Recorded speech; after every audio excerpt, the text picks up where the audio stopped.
And welcome back. Peace Action New York State is an organization that's dedicated to advocating for peace as well as challenging militarism both at home and abroad. It works tirelessly to influence U.S. foreign policy towards diplomacy and human needs and coordinates statewide actions to bring about New York's voice to the national stage. And joining me now, we've got the executive director at Peace Action New York State, Emily Rubino. And Emily, thank you for joining us.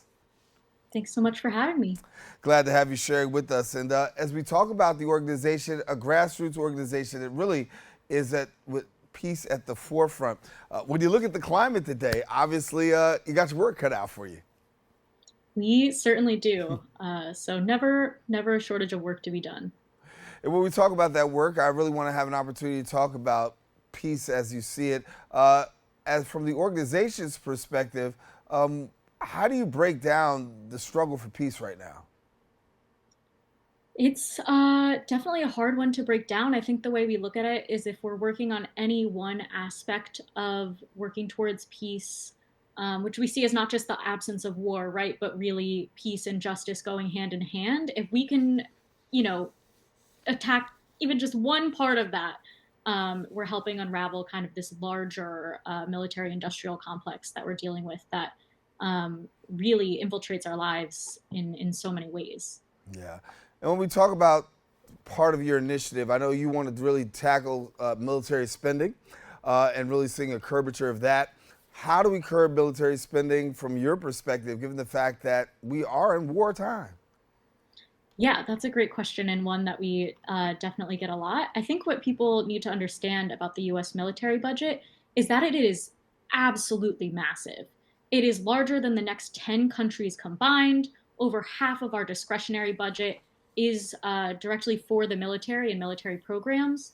The latest National Defense Authorization Act that the Senate has passed has a top line budget of over 900 billion, which is just an absurd amount of money. So if we were even to cut just a fraction of that, say 10%, that is money that we could be using towards domestic programs, towards education, towards housing, towards infrastructure, and towards combating climate change and doing things that actually make us safe and proactively are working for our safety and security in a way that spending this money on, you know, military programs and just giving it to the Pentagon and defense contractors is not doing. The budget is extremely bloated, and cutting these amounts won't affect our ability to defend ourselves or do anything like that. So I think that's really important, that perspective of just how completely outsized our military budget is compared to other countries in talking about cutting it or moving that money towards where we think it's better suited and needed. Yeah. So you have this Move the Money campaign. I want you to share a little bit with our viewers about the Move the Money campaign and what you're aiming here. I know it's along the same lines. Yes, it is. So the Move the Money campaign is a coalition that we're part of. We're not the only member, but we're one of them.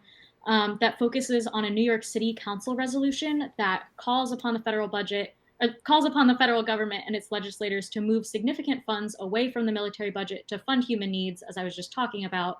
And it also calls for in-depth public hearings to be conducted on the dollar amounts that the city needs, but that's getting diverted to the Pentagon instead. So this is a bill that's really about educating the city, talking about where our tax dollars are going, and talking about the needs of our city and where those could be better spent. So it's a bill in the New York City Council, and it's a campaign that you can get involved in. There's a Move the Money campaign website Yeah. that I encourage people to check out. And I know you spend time lobbying and really talking with lawmakers when it comes to these particular issues. What response are you getting from lawmakers when it comes to military spending and how we're really engaged and entrenched at this point? That's a great question. I think it really depends on the office. I think some are more willing to talk about Pentagon accountability and talk about the waste we might be able to cut without actually affecting things like salaries of service members or benefits to veterans or anything like that, but just, really examining the bloat in our military budget, a lot of which is caused by these exclusive contracts with military contractors that are just inventing their own prices for things like nails or toilets or things and charging just absolutely obscene amounts for these things. So I think that educating members about the waste in our Pentagon budget, the fact that it's not really going to affect the effectiveness of our military or pay or anything like that is really important. But I think also just talking about, again, the fact that our budget is larger than the next 10 countries combined. And if um, we're diverting all of our attention to this budget and not towards things like being prepared for the next big pandemic or combating the climate crisis, then we're really not investing in safety and security. Yeah. So, yeah, some offices are more willing to engage in that message than others, but it really is not a partisan issue. It's something that across the board, I think any member should be able to talk about, is using our tax dollars wisely. Yeah. When we talk about war, obviously the opposite of that is diplomacy. And having the opportunity to engage in diplomacy, I know that your organization really speaks to addressing the issue of diplomacy and then more so, cooperation and putting these two concepts together and really creating public awareness. When we look at diplomacy, really hard these days when you look at the several, countries that are at it and more on the verge of really going to war. How do you get to a place where we can promote diplomacy in the face of all that's happening right now? That's a great question. I think people see diplomacy sometimes as something that's naive or unrealistic, or it's kind of a tool in the toolbox, but not the first one or not the primary one. And I think we really want to emphasize that what we need always is conversation and understanding. We need a diplomacy first approach. We're not going to solve our issues by bombing countries or arming countries to bomb other countries. What solves, problems and gets us to a point of mutual understanding is diplomacy, is having hard conversations and being able to get to a place where we can see what our common interests are. So it's not always easy. And I think that we're also not investing enough in diplomacy. Going back to the military budget, we're certainly not investing enough in the State Department or in being able to facilitate conversations and dialogue across countries that are at war or that are disagreeing, which is, it's really hard to do in this climate. There's a lot of distrust between countries. There's a lot of things going on behind the scenes that we might not know about. But we need to, I think, really stress that war is not the answer, and it's also not going to solve any of these problems. So I think we really need to talk about where we can work cooperatively towards issues that affect the entire globe instead of, kind of treating each country as isolated or not part of this larger global community that will be affected by things like pandemics, like the climate crisis.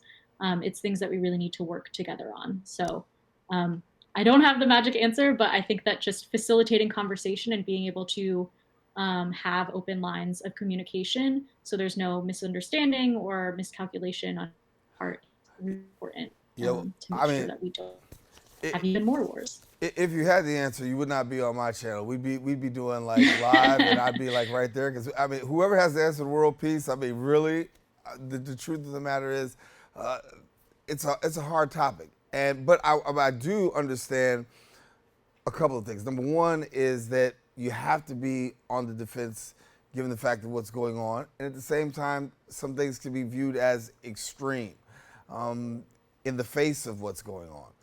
But I do want to go back to one statistic that I read, which is by the year 2046, estimated about $2 to $3 trillion is going to be spent in weapons escalation, particularly when it comes to nuclear armament. How are we looking at this and your perspective on this here? Because when we look at, this nuclear escalation, it's definitely happening, and it's happening across the world, but the United States is definitely at the forefront of this nuclear escalation, and we are projecting probably by 2046 to see trillions of dollars thrown that way. Yeah, that's a great question. I think the nuclear piece is really important. Peace Action New York State was actually founded out of the joining of two different Cold War era anti-nuclear campaigns, the Movement for a Sane Nuclear Policy and the Nuclear Freeze campaign. That became Sane Freeze. Sane Freeze became Peace Action. So advocating for nuclear abolition or nonproliferation has really been at the heart of what we've done all along. And it's more urgent now than ever, right? Like you said, the amount of spending on nuclear modernization or on nuclear weapons programs overall is just absolutely unfathomable. Like I can't imagine trillions. But it's also really, really dangerous for us to be upgrading these weapons or even just having them or threatening to use them or allowing other countries to threaten to use them is just inexcusable. We're part of global anti-nuclear campaigns, and a lot of them work directly with the uh, the victims of the atomic bombings in Hiroshima and Nagasaki. They're called Hibakusha. And they have made it their life's mission to make sure that no one has to experience the horrors that they did in Hiroshima and Nagasaki. So we engage in nuclear disarmament efforts in a range of ways. We advocate for a no first use policy for the United States, which basically just says that we will not instigate, like we will not launch a nuclear attack first. If another country were to attack us back, that would be different. But a no first use campaign is not even something we have now. We also advocate for campaigns that kind of take a more integral approach, like the Back from the Brink campaign, which is nationwide, taking different steps to get us to nuclear abolition. We're a partner of ICANN, which is the International Campaign to Abolish Nuclear Weapons. They won the Nobel Peace Prize a few years ago for their work in helping develop the Treaty on the Prohibition of Nuclear Weapons, which is a UN treaty that works to abolish nuclear weapons. And, you know, we also support current disarmament treaties like the Non-Proliferation Treaty, the New START Treaty, things like that, that the nuclear powers are currently in to make sure that we're not heightening a nuclear escalation or making sure that we don't have a nuclear war. There's a thing called the Doomsday Clock that the Bulletin of the Atomic Scientists puts out, and they have it currently set as 90 seconds to midnight, which is not a lot of time, metaphorically, right? 90 seconds, they say is I think maybe the closest we've ever been to nuclear catastrophe, and it's because of all of these tensions. And if we continue to invest money in these weapons that we claim can never be used again, we are just throwing money away and also making the world a less safe place. If you give me a moment, I really want to just take a moment to just congratulate the work that's being done, because I think it's important to have conversations about things that are so pertinent, because we're really talking about, our public safety. And while we've got so many things going on, your organization has been at the forefront of being a critical voice for articulating these things and saying that, yes, we do need to talk about de-escalation. We do need to talk about how we handle conflict and conflict resolution. We do need to talk about military spending. But if we really are honest on the day-to-day basis, Americans deal with the economy, Americans deal with quality of life issues, Americans deal with a whole lot of other things. And the question comes to mind, how much will we have conversations about foreign policy and foreign affairs and things of this, matters of war? Is the public really becoming more and more engaged? Because as your work as an advocate, you're speaking to lawmakers, but yet and still you also have another job, which is speaking to the public to heighten up their awareness. So I want to get that question about the awareness component. Are you finding that the public is really aware of a lot of stuff that we're talking about right here, or are we just so busy with what's going to happen in November, what's happening in Ukraine, what's happening across the world, that maybe we're not really too dialed in on some of the real key facts here? Yeah, that's a great question. And I think public awareness is extremely important.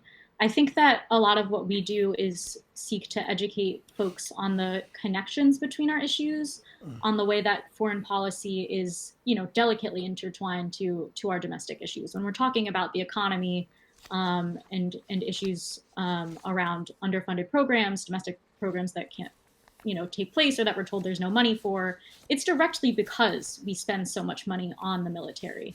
It's that, hundreds of billions of dollars that we're spending on the military that means that folks are in worse financial shape here.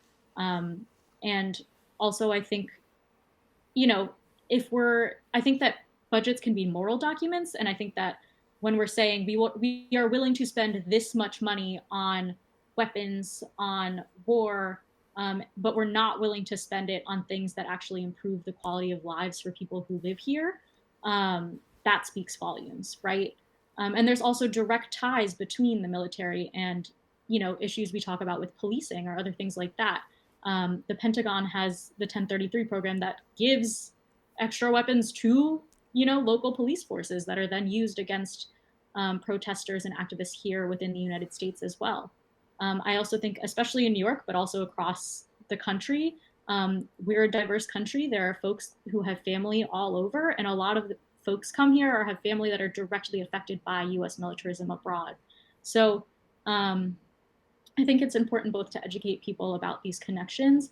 And I think also since Israel has started its war in Gaza, we've seen a new increased public awareness of what's going on and what the U.S. is doing abroad, and who we're supplying arms to, how much money we're funneling in terms of aid and support to other countries for military operations, and we're directly complicit in human rights atrocities and violations abroad, and that's, I think, deeply upsetting to people on a moral level in a way that I don't think we've seen since maybe, like, I don't think we've seen this kind of concern around foreign policy in the US wars since perhaps the lead up to the war in Iraq. So I think there is a lot of young people right now who are really paying attention and caring about what's going on, but we always need to be expanding who we're reaching and kind of explaining that foreign policy and peace and diplomacy and nuclear weapons issues are directly related to the things we care about domestically. I am relatively young. I was not around. I was born, towards the end of the Cold War. I don't really have memories of ducking and covering under my desk or things like that. But I think we forget that the threat of nuclear war is just as real as it was then, if not more. And it's not something that we have time to think about every day. But it's important for us to, I think, remember that this is a huge existential threat along with the climate crisis. And it's something that could really end life as we know it. So I think it's really important for us to bring these issues to the forefront and not discount the other things that people are concerned about, because sometimes you really are just trying to get by day to day, and that's what you need to do. But just talking about the ways that this kind of fits into that, and that these issues directly feed into the problems that we're seeing people face on a regular basis. Yeah, Emily, I got to leave it there, but I will agree with you that I think there's a conversation that needs to continue to be had. There's a lot of public awareness that is going on by way of young people today because, very simply, they are concerned about their future. And so big shout out to you for the work that you're doing and really continue to do it because much needed. And there's so many issues out there, but to look at a global stage and see the impact that's going on. But I think we all were introduced to war front and center. If you've been around here, recently, 9/11 was war right here on our turf. So it's something that you do have to pay attention to, something that you do have to guard against, but something that we have to also be mindful of and also raise our voice too. Thanks so much for being with us, Emily. Great. Thanks so much for having me. All righty, taking a quick break. Guess what? We will have more on this Social Justice Forum right after this. Stay with us. We're coming right back.